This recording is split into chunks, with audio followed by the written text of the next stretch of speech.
Very good morning friends. हम अपना Hindu discussion start करते हैं। 9 जून का हिंदू डिस्कशन है हमारा, तो 9 जून का हम अपना हिंदू डिस्कशन को स्टार्ट करते हैं। जो फ्रंट पेपर पर न्यूज़ है वो रिलेटेड है कैनन एनर्जी से रिलेटेड। इसके बारे में बताऊँगा क्या इसका मतलब केस था इंडिया के साथ, क्या इसके प्रॉब्लम थी, जो अभी क्या कर रहे हैं। जो 20 इंडिया की जो एसेट्स हैं जो पेरिस के अंदर, उसकी मतलब इंडिया के कुछ वहाँ पे ज़मीन होंगी या फिर एसेट्स होंगे किसी भी चीज़ के, तो उसको सीज़ कर लेंगे मतलब। तो बताऊँगा क्या क्या प्रॉब्लम थी। फिर इधर रिलेटेड टू न्यूज़ आई सुप्रीम कोर्ट से related to FB by Delhi में जो राइट्स हुए थे, मतलब दंगे हुए थे, तो बोला कि फेसबुक कहीं ना कहीं फेसबुक का बहुत रोल था, क्योंकि इसके कई मिलियंस इसके फॉलोवर हैं, कई मिलियंस लोग इसको चलाते हैं। तो एक इन्फ्लुएंस क्रिएट करती है सोसाइटी के सामने, एकदम से व्यू चेंज कर देती है, पावर सेंटर है, इन्फ्लुएंस करती है चीज़ों को। तो यही सारी चीज़ें कहीं ना कहीं रोल फेसबुक का देखा गया, और अब फेसबुक से बताया गया कि इन चीज़ों को आप ना किया करें। मतलब जो भी आपके ऐसी कोई एक्टिविटी डालता है उसको प्लीज़ रिमूव कर दिया करें। फेसबुक ने इटसेल्फ 22.5 मिलियन जो जो चीज़ें थी, हेट स्पीच वाली चीज़ें थी, उनको रिमूव किया था अपने पोर्टल से। फेसबुक ने ऐसा अपना जवाब में दिया है। तो ये भी एक न्यूज़ थी, क्योंकि फेसबुक एक इन्फ्लुएंसर है। तो हम इससे आईटी रूल्स पढ़ेंगे, जो हमारे इंफॉर्मेशन टेक्नोलॉजी रूल्स हैं उसके बारे में दोबारा आज पढ़ेंगे। आगे चलते हैं। नेक्स्ट न्यूज़ आती है एनजीटी से। आगे की तो हमें नहीं पता, पर हमें एनजीटी बॉडी के बारे में पढ़ना है। एनजीटी क्यों इंपॉर्टेंट है, कैसे ये बॉडी बनी। दूसरी न्यूज़ पढ़ेंगे fire break out in CBI office. आप देखो कितने कितने इंपॉर्टेंट हॉस्पिटल में कोविड टाइम पे आग लग रही थी, सीबीआई ऑफिस में आग देख सकते हो, और भी जगह देख सकते हो। तो इंडिया में फायर सेफ्टी नॉर्म्स क्या बोलते हैं, फायर सेफ्टी रूल्स इंडिया के क्या हैं, क्यों ऐसा होता है, क्या हमारी प्रॉब्लम्स है, कैसे करना चाहिए। एक आंसर राइटिंग फॉर्म में हम देखेंगे, मेंस आंसर राइटिंग फॉर्म में हम इसको चेक करेंगे, क्योंकि disaster paper number 3, paper number 1 में ज्योग्राफी में पूछा जा सकता है। और अभी आपने देखा होगा इथिक्स में भी पूछा गया था। इथिक्स में एक केस स्टडी आई थी, एक आपका शमशान घाट था गाजियाबाद का, उसका स्ट्रक्चर कुछ ही दिनों में मतलब बना, और 1 महीने के अंदर स्ट्रक्चर गिर गया। 7 से 8 लोगों की डेथ भी हो गई थी उस वजह से। तो वो फायर सेफ्टी नॉर्म्स में भी आ जाएगा। फिर उसमें क्या क्या प्रॉब्लम रही एडमिनिस्ट्रेशन की, जो जेई होगा इंजीनियर, उसकी क्या प्रॉब्लम रही, तो कहीं ना कहीं आपसे पूछा जा सकता है। दूसरी जो न्यूज़ आती है वो रिलेटेड टू आती है एडिटोरियल सेक्शन आ जाएगा।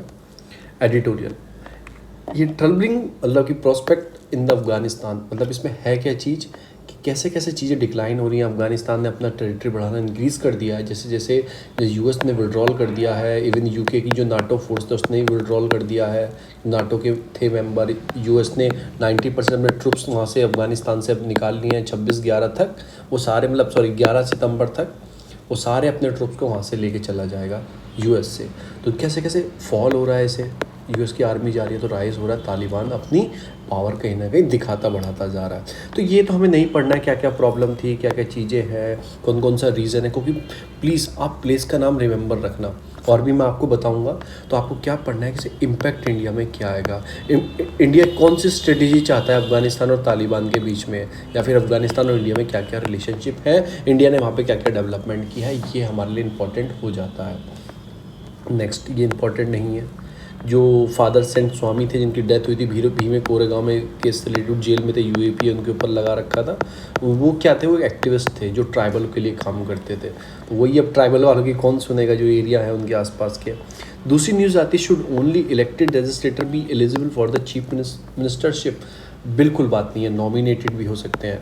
मैंने आपको पता है क्या टसल है इसमें, मैं पूरा आपको जस्ट बताऊं कि हमारा जो सिस्टम है, कॉन्स्टिट्यूशन बोलता है if you are not a member of both the house of parliament और ए स्टेट असेंबली और ए स्टेट काउंसिल, आप किसी चीज़ के मेंबर नहीं हैं, और उसके बाद भी आप मिनिस्टर बन सकते हैं, उसके बाद भी आप सीएम बन सकते हैं, उसके बाद भी आप पीएम बन सकते हैं।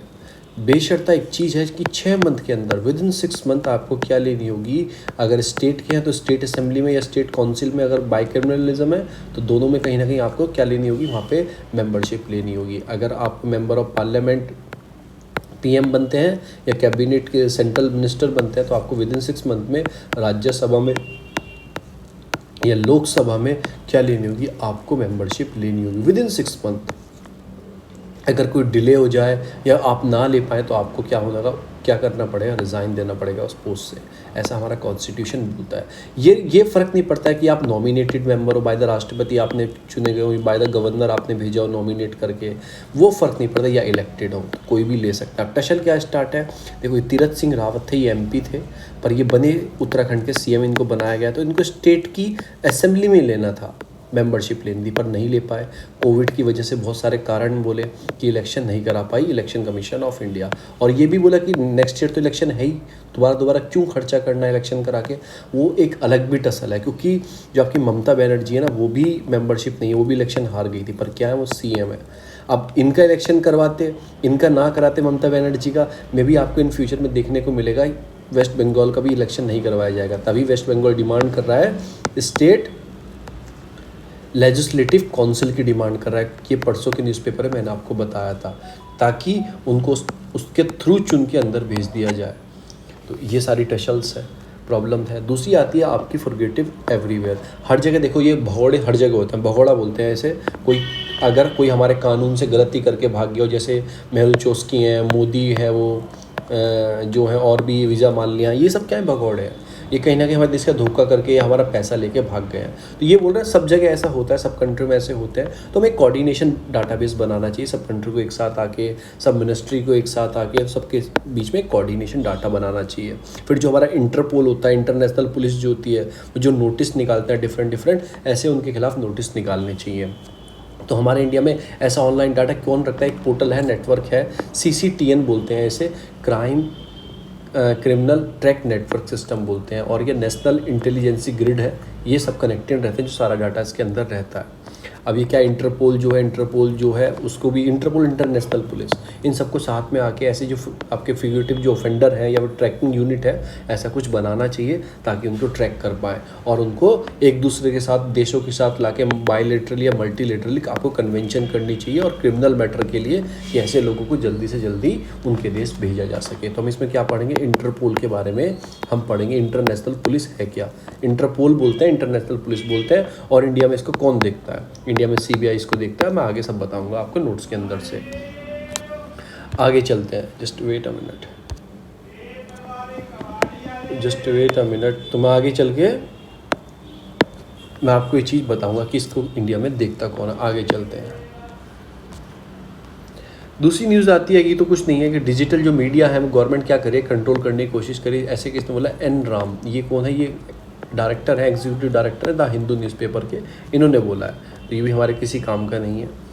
आगे OCI के बारे में पढ़ेंगे। OCI क्या है कि ऑर्गेनाइजेशन ऑफ इस्लाम कोऑपरेशन, इसके बारे में पढ़ेंगे, क्या है, कैसे है, कहाँ पे बनी है। न्यू लॉ मिनिस्टर रिजू जो न्यू मिनिस्टर आए हैं, लॉ के ने बोला कि ट्रांसपेरेंसी का प्रॉमिस किया है, ठीक है, तो अच्छी बात है, होना चाहिए ट्रांसपेरेंसी, अकाउंटेबिलिटी, इन सब चीज़ों को होना चाहिए। फिर कैबिनेट ने एक्सटेंड किया जो एग्री इंफ्रास्ट्रक्चर फंड के लिए लोन था, APMC मंडी होती है ना, आम की आपकी मंडी होती है, APMC एग्रीकल्चर प्रोड्यूसर आपकी मार्केटिंग कमेटीज़ जो होती हैं, APMC मंडी, ये स्टेट के अंडर में आती हैं, अभी इशू चल रहा है फार्मिंग का, किसान ऑलरेडी बैठे हैं, अगर फंड इन मंडियों का रोक देंगे तो किसान बोलेंगे सरकार सच में इस ख़त्म करना चाहती है। तो दोबारा से उन्होंने क्या बोल दिया है कि हम इनका जो लोन के प्रोसीजर है, इन्हें कोई मंडी को अपना इंफ्रास्ट्रक्चर डेवलप करना है, कोई कोल्ड स्टोरेज फैसिलिटी डेवलप करनी है, तो यहाँ पे लिखा है कुछ भी डेवलप करना है तो सेंट्रल गवर्नमेंट इनको लोन प्रोवाइड करेगी, वो भी आगे फॉरवर्ड कर दिया है। तो ये सारी चीज़ें,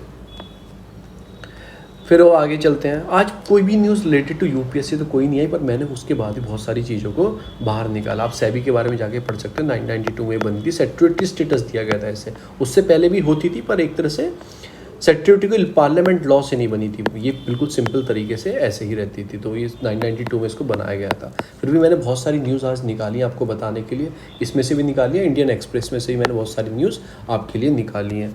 एडिटोरियल इसमें भी कोई काम का नहीं आया, एक एडिटोरियल आया था कि हमें जो सिलेक्शन प्रोसीजर है जज का उसको अच्छा करना चाहिए डेमोक्रेटिक फ्रीडम के लिए इंडिया की, क्योंकि जज जितने अच्छे हों जल्दी केस सॉल्व होगा इन सब चीज़ों में। तो ये सारी कुछ न्यूज़ थी, इसमें भी कोई काम की न्यूज़ नहीं है, यहाँ सब कैबिनेट मिनिस्टर जो अपॉइंटेड हुए हैं उनसे रिलेटेड सारी न्यूज़ है। उसके बाद भी हमने बहुत सारी न्यूज़ इसमें से एक्सट्रैक्ट की हैं, वो मैं आपको बताऊँगा अपने नोट से।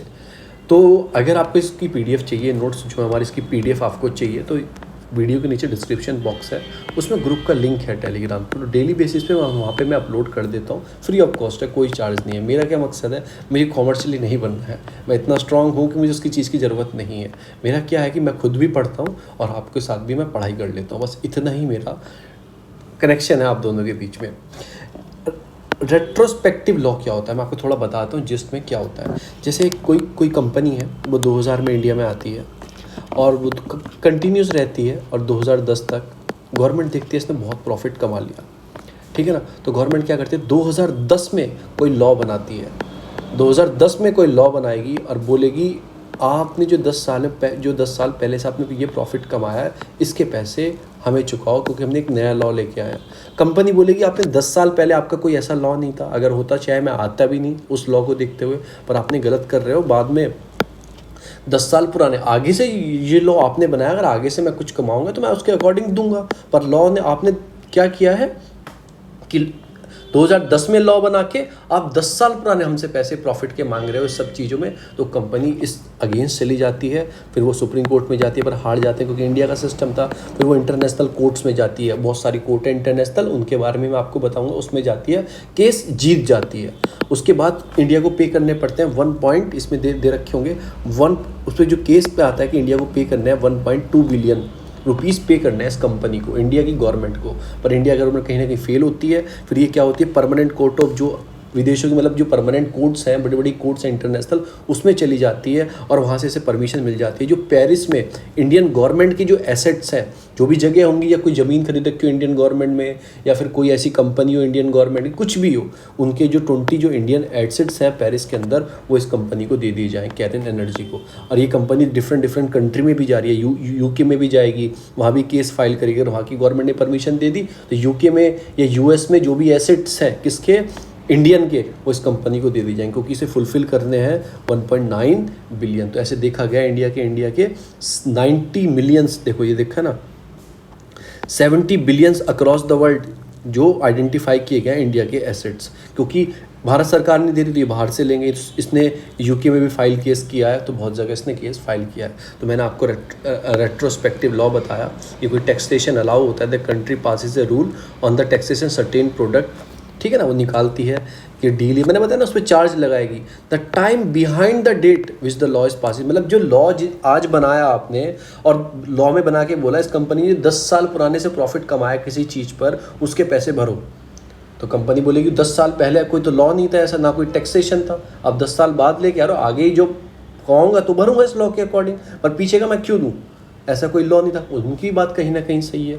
ऐसा क्यों करना चाहिए सरकार को, पहले सोचना चाहिए था, जब कंपनी आई थी देखना चाहिए था। तो कहीं ना कहीं एक लूप होल से कंपनी ने अपना पैसा बचा लिया, वो आपका लूप होल था, गवर्नमेंट का लूप होल था, आपने लॉ बनाते सोचा नहीं, और आप 10 साल बाद बोल रहे हो कि हमारी गलती थी, हम लॉ में चेंज करके, और आप 10 साल पुराने पैसे तो उसने नहीं भरे, तो वो कहीं ना कहीं बहुत सारे देशों में वो कंपनी चली गई। केस यही था सारा, कितना प्रॉफिट वॉफिट है कैरिन एनर्जी का, ये सब, पर वो इंडिया केस हार गया। ये केस हाई कोर्ट में गया था, यहाँ इंडिया में जीत गया था, पर परमानेंट कोर्ट ऑफ आर्ट्रिब्यूशन जो हैग में है, इसमें इंडिया केस हार गया और इंडिया को पे करने पड़ेंगे 1.9 बिलियन रुपीज़, पर इंडिया कर नहीं रहा है। इसी वजह से ये कंपनी डिफरेंट देशों में जो इंडिया के एसेट्स हैं उनके ऊपर इसका कब्जा हो जाएगा, बेच के इस कंपनी को दे दिए जाएंगे। ऐसा प्रोसीजर चल रहा है। मैंने आपको बता दिया रेट्रोस्पेक्टिव लॉ क्या होता है। अब मैं बताऊंगा permanent court of arbitration, international court of justice ICJ और इंटरनेशनल क्रिमिनल कोर्ट, इनमें क्या क्या अंतर होता है। मैं आपको एक चीज़ बताता हूँ छोटी सी। इंटरनेशनल कोर्ट ऑफ जस्टिस, ये इंटरनेशनल कोर्ट है। ICJ, एक चीज़ याद रखो, इंदस, चिनाब और झेलम, ये इंटरनेशनल रिवर है इंडिया में, जिनके अधिकार पाकिस्तान के पास है। हम बस 20% इनका पानी यूज़ कर सकते हैं। और नॉर्थ टू साउथ जाओगे, ऊपर आती है इंदस, फिर आती है झेलम और फिर आती है चिनाब नीचे। तो IJC कर लो। ICJ से याद रखने के लिए मैंने आपको ये चीज़ बताई है, कैसे कनेक्शन किया है। तो ये कुछ चीज़ें 1.2 बिलियन इतने करोड़ रुपए इंडिया को देने पड़ेंगे, क्योंकि रेट्रोस्पेक्टिव लॉ की वजह से देता है, नहीं देगा तो उसके एसेट जो इंडिया के विदेशों में वो अंदर कर लेंगे। तो ICJ क्या होता है, ICC क्या होता है और PCA क्या होता है। ICJ की ये जो है, ICJ international court of justice है, ये स्टेब्लिश्ड अंडर द UN, ये UN के अंडर है, बस इतना याद रखो। मैंने क्या बताया, ICJ से आपको इंदस, चिनाब, झेलम बताया, इंटरनेशनल वो है, और यही जो है ये यूएन ने इस्टेब्लिश की थी। चार्टर 1945 में लेके आया था यूएनएससी, और इसको बनाया गया था एक प्रिंसिपल जुडिशियल ऑर्गन यूएन की प्रिंसिपल बॉडी है ये, तो आपको इसलिए याद रखना है। और मैंने इसको इंडिया से लिंक कर दिया तो आपको याद रहेगा वो कि यूएन की है। अब आईसीसी क्या है? International criminal court. ये सेटअप किया गया था रोम स्टैट्यूट 1998 में, तो बाद में सेटअप किया गया था, और ये यूएन के अंडर नहीं आती। पर यूएन इसको कोई केस दे देता है सुनने के लिए, कोई आप इस केस पे सुनवाई करो, पर ये यूएन की बॉडी नहीं है। चलो तो हमने समझ लिया। अब पीसीए क्या होता है? ये establish by the convention for the Pacific settlement, जो पैसिफिक एरिया उसके सेटलमेंट, इंटरनेशनल जो डिस्प्यूट है, ठीक है ना, तो उसके लिए सेटल की गई थी। इसका जो हैग में हेडक्वार्टर है, ये सबका हैग में कहीं ना कहीं वहीं पे है। 1819 में the convention revise the second Hague peace conference 1907। ये कहीं ना कहीं जो पैसिफिक सेटलमेंट में जो इंटरनेशनल डिस्प्यूट होता है पैसिफिक एरिया में, उसके लिए की गई थी। बाद में इसको बढ़ा दिया गया और जगह भी इसको अप्लाई कर दिया गया। तो ये भी कोई यूएन की बॉडी नहीं है, ना यूएन से जुड़ी हुई है, बस आपको यही जुड़ी हुई है यूएन से, आईसीजे जो होती है। अब इसका भी कहाँ? हैग नीदरलैंड। तीनों अधिकारी कहाँ बैठते हैं? हैग में बैठते हैं। ओनली प्रिंसिपल जो यूएन की ऑर्गन है not located in the New York.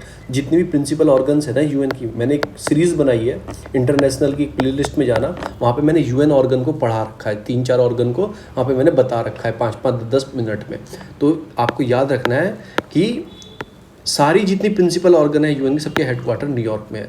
Principal organ, मैं स्पेशलाइज ऑर्गन नहीं बता रहा, प्रिंसिपल ऑर्गन 5-6 हैं जिनके सारे हेडक्वार्टर कहाँ है? न्यूयॉर्क में। बस हैग जो आईसीजे है इसका कहाँ है? इसका है आपका हैग के अंदर। मेंबरशिप कौन है? वही ऑटोमेटिकली जो उसके मेंबर्स होते हैं वो चुन के भेजते हैं। हैग इसके अंदर जज बनाते हैं। इसके अंदर क्या होता है? साइन द, जिसने ये रेक्टिफाई की हुई है, ये जो जिसने साइन की हुई है आईसीसी वाली, वही उसके मेंबर चुनते हैं। अब इसमें कौन से मेंबर होते हैं?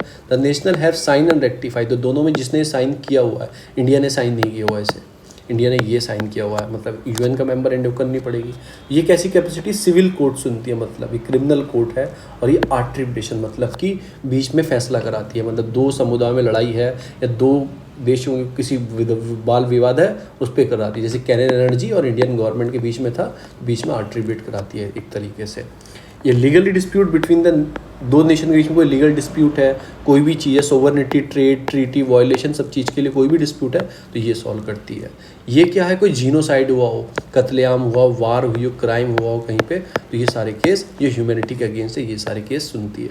अब ये क्या है? वही 2 स्टेट और इंटरनेशनल ऑर्गेनाइजेशन, प्राइवेट पार्टी, सबके बीच में मैराइन ट्राइन डिस्प्यूट, ये सब चीज़ कोई भी डिस्प्यूट हो वो सबके को सुनती है, क्योंकि एक्स्ट्रा आ जाता है, तो ये सारे केस को सुनती है। वंस द कंट्री एक्सपेक्ट, जब कंट्री ने एक्सेप्ट किया होगा यूएन मतलब की इंटरवेंशन को, जजमेंट इज बाइंडिंग। इसके जजमेंट क्या होते हैं? बाइंडिंग होते हैं, अगर यूएन को आप मानते हो। द जजमेंट गिव द, मतलब एक जजमेंट ऐसे दिए जाते हैं between the state, binding in nature होते हैं, मानने ही पड़ेंगे। कंट्री मतलब कोर्ट ऑल्सो एडवाइस दे सकती है, ओपिनियन दे सकती है काउंसिल को। यूएन एससी काउंसिल होती है, यूनाइटेड नेशन सिक्योरिटी काउंसिल या जनरल असेंबली को ये एडवाइस भी देती है। अब इसके क्या होते हैं? ये वॉलंट्री है, इसके कोई बाइंडिंग नहीं होते, क्योंकि यूएन की बॉडी है ही नहीं है, इसके बाइंडिंग नहीं होते। पर कुछ केसेस इसको यूएनएससी सिक्योरिटी काउंसिल इसको कुछ केसेस दे देती है, जो यूएनएससी इसको केस देगी वो बाइंडिंग होंगे, वो यूएन के सारे मेंबरों पे बाइंडिंग होंगे। इसके क्या होंगे? इसके केस भी जो परमानेंट कोर्ट ऑफ आर्बिट्रेशन है, इसके बाइंडिंग इन नेचर होते हैं। But the PC has no power to enforce the ruling. Binding तो है पर इसके पास कोई पावर ही नहीं है। कैसे? अगर कोई नहीं माने तो क्या करना चाहिए?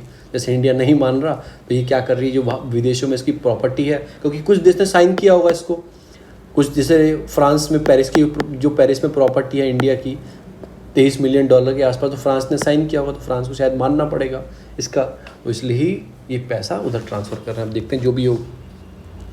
रिलेशनशिप यूएन, ये तो प्रिंसिपल ऑर्गन है, ये ऑब्जर्वर स्टेटस मिला हुआ, इन दोनों को ऑब्जर्वर स्टेटस मिला हुआ, यानी कि ये वोटिंग नहीं कर सकते, अपनी बात नहीं, बस सुन सकते हैं उनकी जो भी चीज़ें वहाँ पे होती हैं। इसे 15 मेंबर होते हैं और 9 मेंबर हर साल इलेक्टेड करते हैं। इलेक्टेड फॉर 15 मेंबर होते हैं और 9 साल के लिए इलेक्टेड होते हैं, ठीक है। इलेक्टेड कौन करता है? वो यूएनजीसी से, यूएनएससी से इलेक्टेड होते हैं। 5 जो जज हैं हर 3 साल में इलेक्टेड किए जाते हैं, ठीक है ना।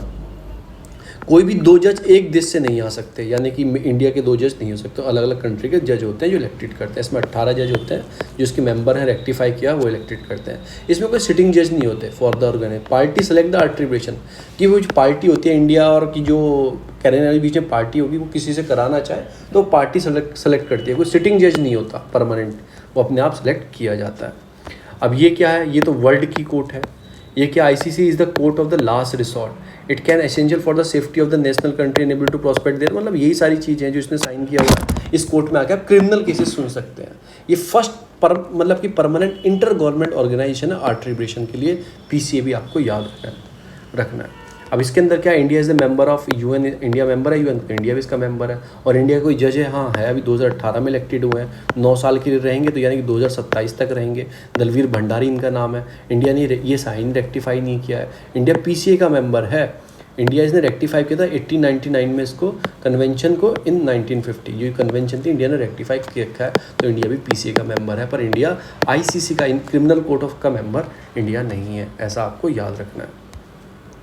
फिर कुलभूषण का चाव इसमें चल रहा है, आईसीजे में कुलभूषण का चल रहा है केस, वायलेशन पाकिस्तान कर रहा है ये और वो, तो अभी केस चल रहा है और भी केसेस चल रहे हैं इंडिया के, दादरा नागर हवेली रिलेटेड, ये सारे। इंडिया ने रेक्टिफाई नहीं किया तो इंडिया का कोई केस इसके अंदर नहीं है। इसके अंदर आप देख सकते हो इंडिया के बहुत सारे केस हैं, जैसे इटालियन मैरीन का, वो जो 2 इटालियन के जो मैरीन थे, उन्होंने हमारे जो मछुआरे हैं उनको मार दिया था। अब उनको 5 करोड़ रुपए कंपेंसेशन उनकी फैमिली को देना पड़ेगा। अभी रिसेंटली वर्डिक्ट आया। फिर बांग्लादेश का हमारा इशू था मैरीटाइम का, वो था। अब रिसेंटली वो कैरिन एनर्जी का केस है इसके अंदर, वोडाफोन का केस इसके अंदर गया था। ये कुछ हमारे इंपॉर्टेंट केसेस हैं। दूसरा आता है आईटी रूल से रिलेटेड। आईटी रूल है क्या, कैसे बने, क्यों बने। एक मिनट पानी पी लो थोड़ा।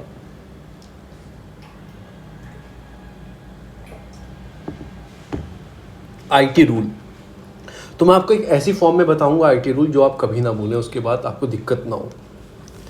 ये अभी फरवरी में ये आईटी रूल लेके आए, और किस किस के लेके आए, जैसे डिजिटल सोशल मीडिया होती है, फिर आपकी डिजिटल मीडिया होती है, या फिर over the top OTT platform, ये अमेजॉन प्राइम हो गया आपका, उसके बाद आपका नेटफ्लिक्स हो गया, ये बोलते हैं ओवर द टॉप। इन सब चीज़ के लिए ये लेके आए आईटी रूल 2021 लेके आए। तो ये कौन से मतलब रूल्स के अंदर लेके आए थे, ये लेके आए थे आईटी एक्ट 2002 जो है ना, उसके अंदर इसको चेंजेस करके उसमें सेक्शन 79 है, उसके अंदर इन सब चीज़ों को लेके आए थे।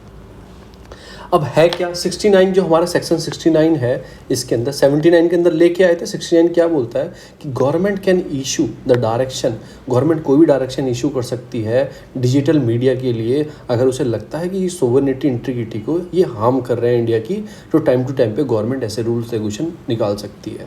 तो गवर्नमेंट रूल्स में क्या कि get protected from the legal action for any user generate content under section 79, यानी कि कोई भी है लीगल एक्शन के लिए, उस सब चीज़ के लिए अगर कर सकते हैं।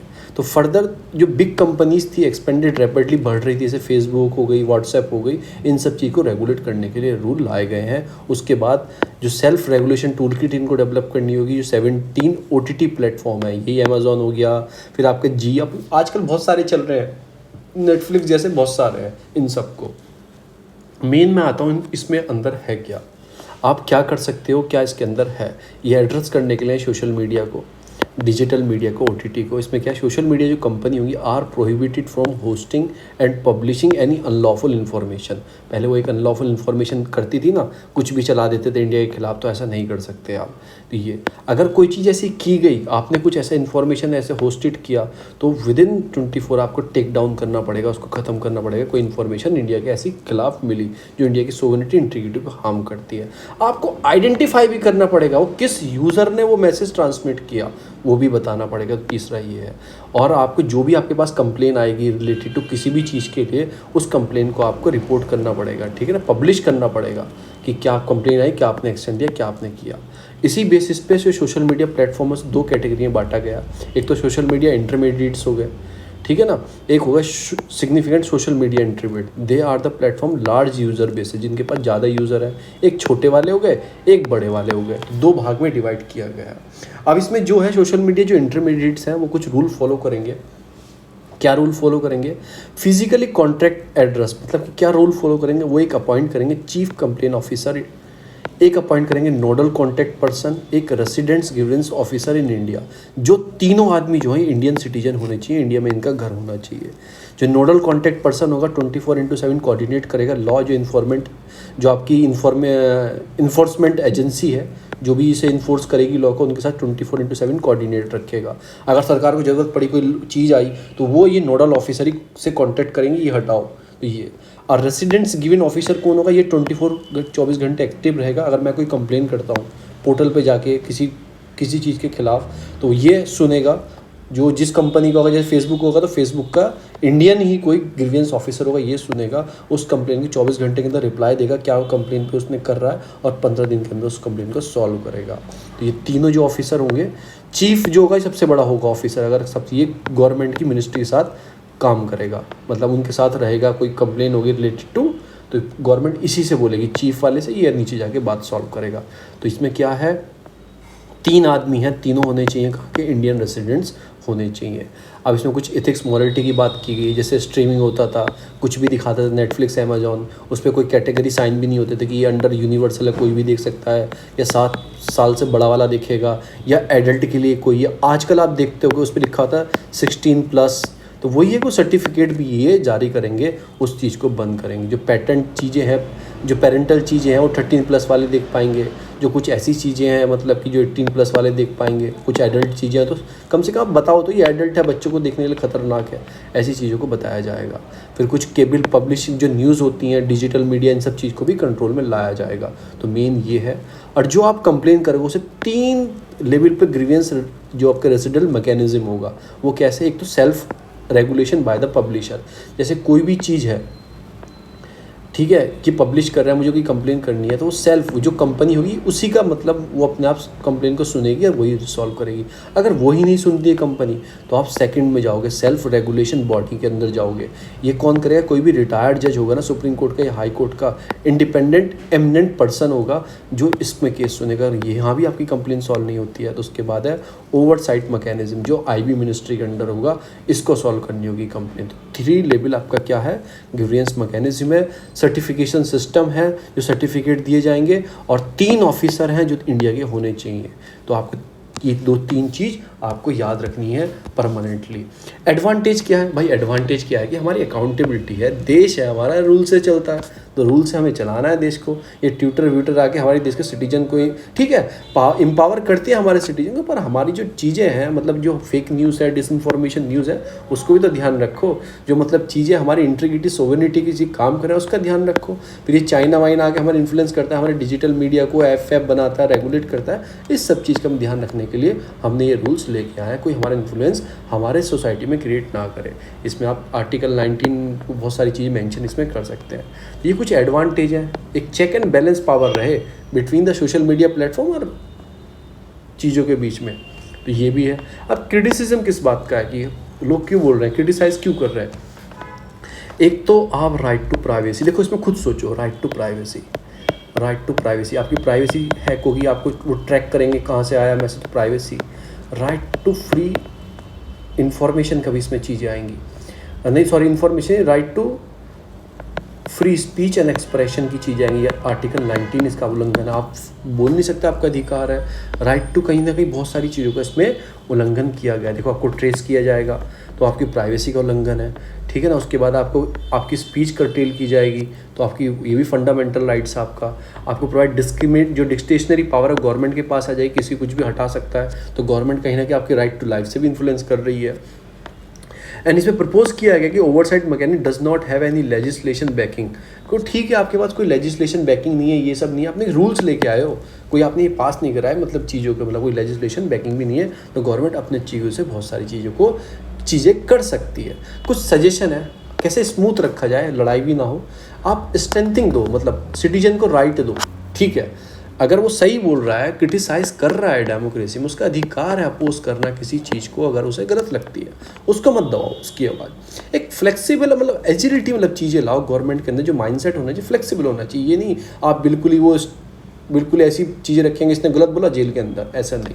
कि जी गलत बोला सिडिशन लगा दो, गलत बोला यूएपीए लगा दो, ऐसा नहीं। ओटीटी ये प्लेटफॉर्म रेगुलेट करो, बहुत अच्छी बात है, पर एक स्टिक एक बैलेंस पावर रखो बिटवीन द, मतलब चीज़ों के बीच में एक बैलेंस पावर आपको क्रिएट करनी चाहिए। आपको अकाउंटेबिलिटी लानी चाहिए अपने लॉ के अंदर, आपको ट्रांसपेरेंसी लानी चाहिए अपने लॉ के अंदर, और आपको चीज़ों के अंदर आपको भी आगे आना पड़ेगा, मतलब गवर्नमेंट को एक तरीके से ट्रांसपेरेंसी क्रिएट करनी पड़ेगी। तो ये आती है दूसरी आती है एनजीटी से रिलेटेड। ये नेशनल ग्रीन ट्रिब्यूनल एक्ट 2010 से ही बनी थी, तो यानी कि स्टैट्यूटरी बॉडी ये है, क्योंकि पार्लियामेंट के एक्ट से बनाया गया था, ठीक है। और इंडिया कोई ऐसा है जो कि प्रिंसिपल बेंच है, वो कहाँ पे बैठती है, वो कहीं पे बैठती है, न्यू दिल्ली के अंदर।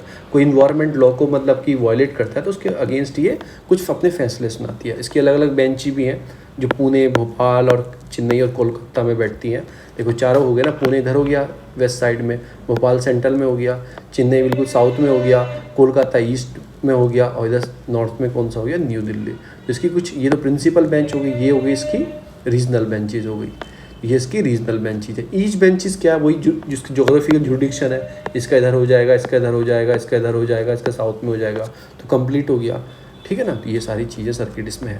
जो चेयरमैन होते हैं एनजीटी के, हमेशा वो रिटायर्ड जज होते हैं, किसके, सुप्रीम कोर्ट के, ठीक है ना। और ये कहाँ पे बैठते हैं, दिल्ली में ही बैठेंगे, क्योंकि दिल्ली प्रिंसिपल बेंच है। इसमें कुछ अदर जुडिशियल मेंबर भी होते हैं जो रिटायर्ड जज होते हैं हाई कोर्ट के, पर चेयरमैन कौन होता है, रिटायर्ड जज ऑफ सुप्रीम कोर्ट। एनजीटी क्या है, ईच बेंच जो एनजीटी की है उसमें मतलब कौन कौन होता है, एटलीस्ट 1 जुडिशियल मेंबर होता है और एक एक्सपर्ट मेंबर होता है, ये भी आपको याद रखना है। चेयरमैन तो दिल्ली में बैठेंगे, और भी उसके साथ में जज होंगे जो हाई कोर्ट के होंगे, और जो इसकी जो मतलब बेंचेस हैं उसमें एक जुडिशियल मेंबर होगा, एक एक्सपर्ट मेंबर होगा, ठीक है ना। Expert member should be professionally qualified, वो प्रोफेशनली मतलब इन्वायरमेंटलिस्ट होना चाहिए सब चीज़ों से, और मिनिमम 15 ईयर्स के पास एक्सपीरियंस होना चाहिए इन्वायरमेंट से, कंजर्वेशन चीज़ों से रिलेटेड। अब लीगल जुडिक्शन ऑफ एनजीटी क्या है, इसके पास सारी सिविल पावर हैं, जैसे कोर्ट के पास होती है ना सारी सिविल पावर, तो इसके पास सारी सिविल पावर है, ठीक है। पावर कहाँ से मिलती है इसे, पावर इन सारे एक्ट से मिलती हैं। Water prevention and pollution act, water prevention and control pollution, cess act, ठीक है, फॉरेस्ट एक्ट 1980, फिर air prevention control 1981, environment act 1986। देखो ये क्रोनोलॉजिकल फॉर्म में भी देख रहे हैं, तो ऐसे भी कई बार पूछा गया। पब्लिक लाइबिलिटी इंश्योरेंस एक्ट, क्योंकि बोलती है कोई इंश्योरेंस कंपनी को इसको पैसा दो, आपने गलत किया है। बायोलॉजिकल डाइवर्सिटी एक्ट 2002, तो इनसे इसे पावर मिलती है। ये तो ठीक है, ये तो आप याद रखोगे, पर नॉट वेस्टेड कुछ एक्ट इससे बाहर भी रखे हैं, जैसे वाइल्ड लाइफ प्रोटेक्शन एक्ट 1972, ये इंपॉर्टेंट हो जाते हैं।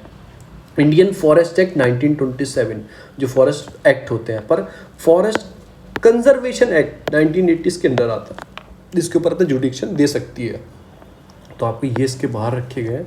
एक तरह से इसका मतलब कि आप ये भी बोल सकते हो कि इसके क्रिटिसिज्म भी है, मतलब कि क्रिटिसिज्म क्यों है आपने 2 एक्ट बाहर रखे, ये भी कहीं ना कहीं इन्वायरमेंट से जुड़े हुए हैं, तो ये कुछ चीज़ें इसके अंदर है। अब जो एनजीटी है, ठीक है ना, इट नॉट बाउंड, जैसे आपका सिविल कोर्ट है, एक तरह से सारी सिविल पावर है। जो सिविल कोर्ट होती है उसका एक काम करने का तरीका होता है, तरीका किसके अंदर लिखा है, कोड ऑफ सिविल प्रोसीजर 1908 के अंदर लिखा है। पर एनजीटी क्या है, एनजीटी इस पे काम नहीं करती, सिविल पावर तो है एनजीटी के पास, पर इस बेस पे वो काम नहीं करती। वो किस बेस पे काम करती है, प्रिंसिपल ऑफ नेचुरल जस्टिस के ऊपर काम करती है एनजीटी, तो आपको याद रखना है। और ये बाउंड भी नहीं रहती है, जैसे कोर्ट है, सिविल कोर्ट है, बाउंड रहती है, कोई इसके सामने एविडेंस आएगा तो एविडेंस एक्ट से भी बाउंड रहती है, पर इसके सामने कोई बाउंड नहीं रहती है। ये अपने आप अपनी विवेक, अपनी सोच से एक नेचुरल जस्टिस की फॉर्म में ये अपना फैसला सुनाती है, ठीक है। It pass the order decision about the NGT will apply the principle sustainable development, कि एक सस्टेनेबल डेवलपमेंट के बेसिस पे, ठीक है ना, अपना फैसला सुनाती है। अगर आप इसमें केस हार जाते हैं, अगर आपको मन कर रहा है अपील करनी है, तो 90 दिन के अंदर अंदर ये फैसला सुनाएगी, उसके 90 दिन के अंदर अंदर आपको कोर्ट फाइल कर सकते हैं अपना केस सुप्रीम कोर्ट के अंदर, ना कि हाई कोर्ट के अंदर। अब इसके अंदर ही बहुत सारी चीज़ें हैं, कॉन्सिक्वेंसेस, क्योंकि हमारे जो लॉ है ना वो इतना वेग है, इतना कॉन्स्टिट्यूशन इतना वेग है, वो पता नहीं, इसमें लूप होल मिल जाते हैं। अब इसमें भी आर्टिकल 226 सुना होगा आपने, अगर कोई कॉन्स्टिट्यूशन के ऊपर मतलब कि लड़ाई होती है तो आप डायरेक्टली सुप्रीम कोर्ट जा सकते हैं आर्टिकल 32 से, या फिर आप 226 से हाई कोर्ट में जा सकते हैं। तो कभी कभी केस ऐसा फंस जाता है तो इन्वायरमेंटल से रिलेटेड, पर वो केस में कहीं ना कहीं फंडामेंटल का भी वायलेशन हो रहा है, एनजीटी फैसला सुना देती है, तो आप वो फंडामेंटल राइट्स को दिखा के आप हाई कोर्ट में भी जा सकते हैं। तो हमारे सिस्टम में ऐसी चीज़ें बनाई गई हैं जो कहीं ना कहीं अपने आप में ही वो ढूंढ ली जाती हैं। कुछ प्रॉब्लम, कुछ इसने फैसले सुनाए थोड़े पीछे, कुछ रिसेंटली मैं आपको डिसीजन बता रहा हूँ, क्योंकि हम जो पढ़ते हैं वो एक आंसर राइटिंग फॉर्मेट में पढ़ते हैं। इसमें क्या है, हमें पढ़ना भी ऐसे चाहिए, हमें मेंस को दिमाग में रखते हुए पढ़ना चाहिए और जो प्री के पॉइंट हैं उनको हमें कलेक्ट करते रहना चाहिए। अभी आर्ट ऑफ लिविंग फाउंडेशन का श्री श्री रविशंकर का एक वर्ल्ड कल्चर फेस्टिवल हुआ था यमुना के बैंक के किनारे, उन्होंने बहुत गंदगी फैलाई थी तो उन पर 5 करोड़ का फाइन लगाया गया था, इसी ने लगाया था। फिर कोची सर्किट में कोई बेंच होगी, मतलब इसकी वहाँ पे डीजल व्हीकल का, मतलब कि जो 10 साल पुराने हैं उनको, मतलब 6 सिटी जो केरला के उन्हें बैन कर दिया गया था। फिर 15 साल दिल्ली में सब जगह आप 15, मतलब कि जो व्हीकल होंगे वो आप नहीं ले जा सकते, जो डीजल व्हीकल होंगे जो 10 साल से 15 साल पुराने होंगे उनको आप नहीं ले जा सकते, दिल्ली में इसने ही बैन किया था। फिर जो पन्नी जो आपकी चीज़ें आती थी, मतलब कि बहुत सारी चीज़ों पे वर्डिक्ट सुना सकती है। सैंड माइनिंग के ऊपर इसने, जो गंगा किनारे से आप सैंड माइनिंग करते हो उसे नहीं कर पाएंगे, आपको क्या लेना पड़ेगा उसके लिए, इन्वायरमेंटल क्लियरेंस लेना पड़ेगा। नो कंस्ट्रक्शन जोन इसने डेवलप किया 75 मीटर अराउंड द लेक, जो आपकी बेंगलुरु में लेक है उसके 75 किलोमीटर। और जो 15 नैनो से कम की जो पॉलीथीन थी उसको भी दिल्ली में इन्होंने ही बैन किया था।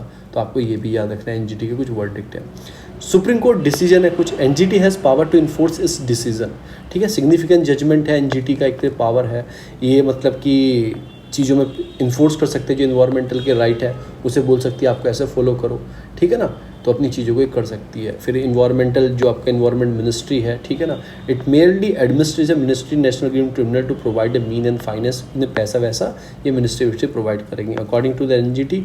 और भी इन्होंने सॉल्व किए हैं, ये आप पढ़ लेना, कॉन्स्टिट्यूशनल वैलिडिटी ये सब चीज़ होनी चाहिए। Supreme court later review the NGT, now the onward NGT has a power to enforce its order, यानी कि इसने कोई ऑर्डर दिया तो इनसे इन्फोर्स भी करा सकती है, आपको करना ही है, वरना आप नहीं करोगे तो आपको भी ऊपर सज़ा सुना सकती है। तो ये लास्ट में यही है कि अपने ऑर्डर को भी ये इन्फोर्स करा सकती है। दूसरा एडिटोरियल आता है फायर सेफ्टी इन इंडिया, देखो बहुत लंबा हो जाएगा, 30 पेपर का मैं लेके आया था, ये 30 पेपर का ये है। तो इन्फोर्स क्या है कि हमारे क्या नेशनल हमारे क्राइम रिकॉर्ड ब्यूरो बताते हैं 330 लोग हर साल कहीं ना कहीं आग से मर जाते हैं, ये तो रिपोर्टिंग होते हैं और बढ़ना स्टार्ट हो गया, आग के इंसिडेंट बहुत ज़्यादा होते हैं, लोग भी बहुत मरते हैं। लीडिंग कॉज क्या है कि वही इलेक्ट्रिकल कहीं ना फॉल्ट हो जाना, कि इलेक्ट्रिकल फॉल्ट हो गया, इलेक्ट्रिकल स्विच में आग लगी, जब मेन कॉज वही बताया जाता है। आपने देखा होगा कितनी हॉस्पिटल की आईसीयू जो होते हैं, इंटेंसिव केयर यूनिट बोलते हैं, उसमें कितनी आग लगी, ऑक्सीजन की सप्लाई कट हो जाती थी, लोग कितने सारे डेथ हो गई हैं। अभी सीबीआई के ऑफिस में ये न्यूज़ है, सीबीआई के ऑफिस में ये आग लग गई है, सीबीआई के ऑफिस में। तो चीज़ें क्या हैं, हम क्यों नहीं करते इन चीज़ों का ठीक क्यों नहीं करते। प्रोविज़न क्या है, एक तो कॉन्स्टिट्यूशन प्रोविज़न है हमारे यहाँ, वो क्या बोलता है कि जो फायर सर्विस है इन द स्टेट, सब्जेक्ट जो आता है वो स्टेट सब्जेक्ट में आता है जो फायर सर्विस है। और फिर म्यूनिसिपैलिटी जो है शेड्यूल 12 में आता है कॉन्स्टिट्यूशन के आर्टिकल 243W में, तो उसमें मेंशन है फायर जो आएगा वो स्टेट सब्जेक्ट है, स्टेट में म्यूनिसिपल फंक्शन में वो आता है। और हम 2016 में नेशनल बिल्डिंग कोड भी लाए थे कि बिल्डिंग को हमें कैसे बनाना है, कि फायर प्रूफ कैसे बनना है, बिल्डिंग को क्या क्या चीज़ों का यूज़ करना है, तो बिल्डिंग कोड भी हम लेके आए थे। उसमें ग्रीन बिल्डिंग कैसे बनानी है, ठीक है, फायर प्रिवेंशन आपको कैसे रखनी है, लाइफ जो सेफ्टी के लिए कौन कौन से आपके इक्विपमेंट यूज़ करने हैं। फिर आपके 2016 में हम आपको मॉडल बिल्डिंग बाय लॉ भी लेके आए थे 2016 में, जो अर्बन डेवलपमेंट मिनिस्ट्री ने निकाला था, ठीक है। इसमें रेगुलेट करना था मैकेनिज्म इंजीनियरिंग पैरामीटर्स पे, आपको कैसे चीज़ों को कंस्ट्रक्ट करना है प्रोजेक्ट को। फिर पॉइंट स्पेसिफिक रिस्पॉन्सिबिलिटी थी फॉर द, मतलब फायर सेफ्टी क्लियरेंस के लिए आपको लेना पड़ेगा चीफ फायर ऑफिसर से। फिर जो डेवलपमेंट अथॉरिटी थी वो रेफर करेगी कैसे बिल्डिंग को हमें डेवलप करना है, चीफ फायर ऑफिसर होगा, ऑब्टेन आपको क्लियरेंस मतलब नॉन ऑब्जेक्शन सर्टिफिकेट लाना पड़ेगा। फिर नेशनल डिजास्टर मैनेजमेंट अथॉरिटी से कौन हेड करता है, पीएम हेड करते हैं, ठीक है ना। इसने भी कुछ चीज़ बताई थी कि बिल्डिंग, हॉस्पिटल्स, ये सारी चीज़ों में मिनिमम जो चीज़ें हैं ओपन सेफ्टी के लिए कैसे कैसे यूज़ करेंगे, एग्जिट मैकेनिज्म कैसे रखेंगे। आपने देखा होगा आप मॉल में जाते होंगे तो वहाँ पे फायर एग्जिट अलग होता है, तो इन सब चीज़ों को कैसे आप डिफाइन करेंगे। पर उसके बाद भी कुछ प्रॉब्लम है, कुछ कंसर्न्स उसके बाद भी हमारे हैं। Lack of unified fire services of the state, मतलब एक तो वही सारी चीज़ें हैं, कोई गाइडलाइंस नहीं है यूनिफाइड, कोई एक तरह से गाइडलाइंस नहीं है, प्रॉपर ऑर्गेनाइजेशन नहीं है, कोई स्ट्रक्चर, ट्रेनिंग, केयर, ऐसी हमारे इंडिया में कुछ नहीं है। इनएडुकेट मॉडर्न इक्विपमेंट्स हैं, वही पुराने ज़माने के, एक खाकी की वर्दी पहन के आ जाते हैं, कोई इक्विपमेंट्स नहीं है, तो एक पाइप लेके, ये सारी प्रॉब्लम है। टेक्नोलॉजी की नहीं है फायर में, देखो कितने रोबोटिक यूज़ होता है, आर्टिफिशियल इंटेलिजेंस का यूज़ करता है, पर इंडिया में वही अभी भी इंसानी काम करते हैं, ठीक है। ट्रेनिंग इंस्टीट्यूट नहीं है, कोई हो जाए कैसे हमें करना है, एक बार आप एंट्री कर गए उसके बाद आपकी ट्रेनिंग मॉडर्नाइजेशन तरीके कराते रहना चाहिए। लैक ऑफ इंफ्रास्ट्रक्चर फैसिलिटी हमारे यहाँ, तो इन सब चीज़ों की प्रॉब्लम देखी गई है। वे फॉरवर्ड लास्ट में यही बोला है कि ढंग से आप ऑडिट कराओ चीज़ों का, इस फायर सेफ्टी के लिए कैसे ऑडिट होना चाहिए। जब आपको नॉन ऑब्जेक्शन सर्टिफिकेट भी देना हो तो आपको प्रॉपर तरीके से देना चाहिए। उसमें भी आपको मतलब थोड़ी अकाउंटेबिलिटी रहो मतलब चीज़ों में, कि फायर लायबिलिटी इंश्योरेंस कंपलसरी कर दो, कि अगर किसी को हार्म होता है तो मतलब कंपलसरी इंश्योरेंस है। इन सब चीज़ों का ध्यान रखो, ये सारी चीज़ें बताई गई हैं। दूसरी न्यूज़ आती है OIC से रिलेटेड। OIC क्या है कि गवर्नमेंट ऑफ इंडिया की है, मतलब सॉरी गवर्नमेंट ऑफ इंडिया नहीं, ये ऑर्गेनाइजेशन ऑफ इस्लामिक स्टेट है, ठीक है। इसने क्रिटिसाइज़ किया हमारी इंडियन गवर्नमेंट को बाबरी मस्जिद से रिलेटेड और CAA से रिलेटेड क्रिटिसाइज़ किया गया। अब OIC है क्या, ये second largest inter government organisation है, यानी कि सेकंड लार्जेस्ट किसके बाद, यूनाइटेड नेशन के बाद, कि सबसे बड़ी यूनाइटेड नेशन के बाद सबसे बड़ी ऑर्गेनाइजेशन कौन सी है, वो OIC है। इंटर गवर्नमेंट जो देश है, ऐसे 57 देश इसके अंदर आते हैं। ये कलेक्टिवली वॉइस है मुस्लिम वर्ल्ड की, जितनी मुस्लिम कंट्री है ना वो इसके मेंबर है, और इंडिया इसका मेंबर नहीं है। और इंडिया वर्ल्ड में सेकंड नंबर की हाईएस्ट नंबर ऑफ मुस्लिम वाली कंट्री है, और इंडिया इसको ऑब्जर्वर स्टेटस है। पाकिस्तान अपोज करता है हमें कि इसमें मत जाओ, तो ठीक है। हमने बहुत सारे session, India is not a member, और इंडिया ने इसको इनवाइट किया गया ऐसे गेस्ट ऑफ द ऑनर के रूप में। 46 सेशन इसका हुआ था 2019 में मतलब 15 एनिवर्सरी थी इसकी, तब इंडिया को ऐसे गेस्ट में रूप में बुलाया गया था इसके अंदर। तो ये भी आपको याद है, सुषमा स्वराज गई थी शायद उस टाइम पे, वो एक्सटर्नल अफेयर मिनिस्टर थी, वो गई थी इसके अंदर। ये सब आता है।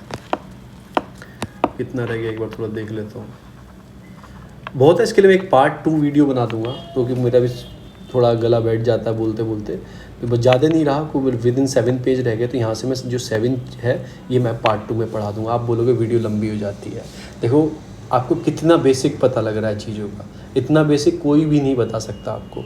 तो बेसिक आपको समझना है, कुछ इन्फॉर्मेशन ही मिल रही है आपको, चीज़ें समझ में आ रही है। इतना बेसिक बताने के लिए कोई नहीं बताया। मैं 10 मिनट में न्यूज़पेपर ख़त्म कर सकता हूँ, जो मैं कर चुका हूँ, और मैं पूरे दिन भी न्यूज़पेपर पढ़ा सकता हूँ। मैं आपसे यही बोलूँगा, यह UPSC एग्ज़ाम है, कोई खेल नहीं है। इसके लिए एक्स्ट्रा एफर्ट लगते हैं, वो आपको लगाने पड़ेंगे। वीडियो नहीं देख सकते तो 1.5 करके देखो, 1.25 करके देखो, पर देखो ज़रूर। तो बहुत बहुत धन्यवाद। ये कुछ 7 इंटरपोल के बारे में बताना है मुझे, फिर इंडिया की वॉइस अफगानिस्तान में कैसे है, मतलब क्या क्या प्रॉब्लम है। इसके लिए मैं मैपिंग भी लाया हूँ, क्या क्या प्रोजेक्ट इंडिया ने डेवलप किए हैं अफगानिस्तान के अंदर, क्या इंडिया का थिंकिंग है अफगानिस्तान को लेकर। फिर कोलिजन सिस्टम क्या होता है अपॉइंटमेंट जज को करने के लिए, फर्स्ट जज केस, सेकंड जज केस, थर्ड जज केस कैसा रहा, इंडिया कैसे अपॉइंट किया जाता है चीज़ों का। एक लंबे टॉपिक है समझने के लिए, क्योंकि समझना जरूरी है। ये इंडियन एक्सप्रेस का है, तो समझना जरूरी है। ये मैं एक दूसरी वीडियो में आपको ये तीनों चीज़ें मैं उसके अंदर पढ़ा दूंगा। तो बहुत बहुत धन्यवाद आप लोगों का। 10 मिनट की दूसरी वीडियो बना दूंगा। तो अगर वीडियो अच्छी लगे तो लाइक, सब्सक्राइब, शेयर जरूर करें।